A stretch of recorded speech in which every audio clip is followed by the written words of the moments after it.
ముఖ్యమంత్రి రేవంత్ రెడ్డి గారు పిసిసి అధ్యక్షుడిగా ఉండి కార్యకర్తలు కాపాడాడు, పార్టీని కాపాడాడు, పార్టీ కోసం జైలుకు అయ్యాడు, పార్టీ దెబ్బలు నిన్నాడు, అవమానం పాలయ్యాడు, అనేక కష్టాలు పడ్డాడు. పార్టీని అధికారులకు తీసుకొచ్చింది మరి మన ముఖ్యమంత్రి రేవంత్ రెడ్డి గారు అనే విషయం గుర్తుపెట్టుకోవాలి. మీరంతా విమర్శించే నాయకులంతా ఈ రాష్ట్రంలో ఎవరు కష్టపడ్డారో మీరా? కొండ సురేఖ గారు నీ కాన్స్టిట్యూన్సీ దాటితే నీకెవరైనా నోట్లెత్తారా? ఇప్పుడు విమర్శించే నాయకులు మిమ్మల్ని కూడా అంటున్నాం, మీరు విమర్శిస్తున్నారే, మీరు మీ కాన్స్టిట్యూన్సీ తప్పితే ఇంకో కాన్స్టిట్యూన్సీకి పోతే మిమ్మల్ని నమ్మి ఓట్లెత్తారా అని అంటున్నా. అది గుర్తు ఆత్మవిమర్శ చేసుకోండి దయచేసి. మీరంతా ఆత్మవిమర్శ చేసుకోండి.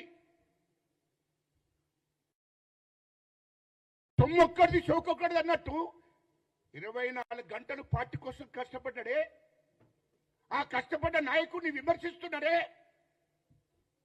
ఇదేం పద్ధతి? అంటే ప్రజాస్వామ్యం ఉన్న పార్టీ వాస్తవమే. అంటే ప్రజాస్వామ్యం ఉంటే కాంగ్రెస్ పార్టీకి నష్టం జరిగే పని ఎవరు చేసినా క్షమించేది లేదు. అది గుర్తుపెట్టుకోండి. కాంగ్రెస్ పార్టీకి నష్టం చేస్తే ఉరుకుండే ప్రసక్తే లేదు.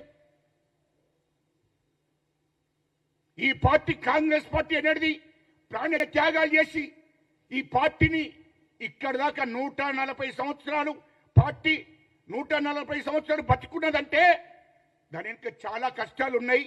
దీనికోసం త్యాగం చేశారు. దేశం కోసం త్యాగం చేసిన కుటుంబం సోనియా గాంధీ కుటుంబం. ఇవాళ మీరు ఎవరు దీనికోసం కష్టపడ్డది? ఇవాళ వాస్తవం చెప్పాలంటే దయచేసి ఎవరేమనుకున్నా నాకు అభ్యంతరం లేదు. ఉన్న వాస్తవాలు, నేను ఒక తెలంగాణ ఉద్యమకారునిగా పార్టీ కార్యకర్తగా మాట్లాడుతున్నా. ఎవరన్నేమని అనుకోని ఈ పార్టీ కోసం కష్టపడ్డది ముఖ్యమంత్రి రేవంత్ రెడ్డి గారు, ఆనాడు పిసిసి అధ్యక్షుడిగా. అదేవిధంగా శ్రీధర్ బాబు గారు, అదేవిధంగా భట్టు విక్రమార్క గారు, అదేవిధంగా ఉత్తమ్ కుమార్ రెడ్డి గారు, మరి తర్వాత వచ్చే ఈయన శ్రీనివాసరెడ్డి గారు మంత్రి గారు తర్వాత వచ్చారు. ఆయన పాత్ర కొంత ఉంది అంతే తప్ప ఈ పార్టీ కోసం ఎవరు కష్టపడ్డారో, ఈ రాష్ట్రంలో అధికారాలకి రావాలని కష్టపడ్డ వాళ్ళు ఎవరు?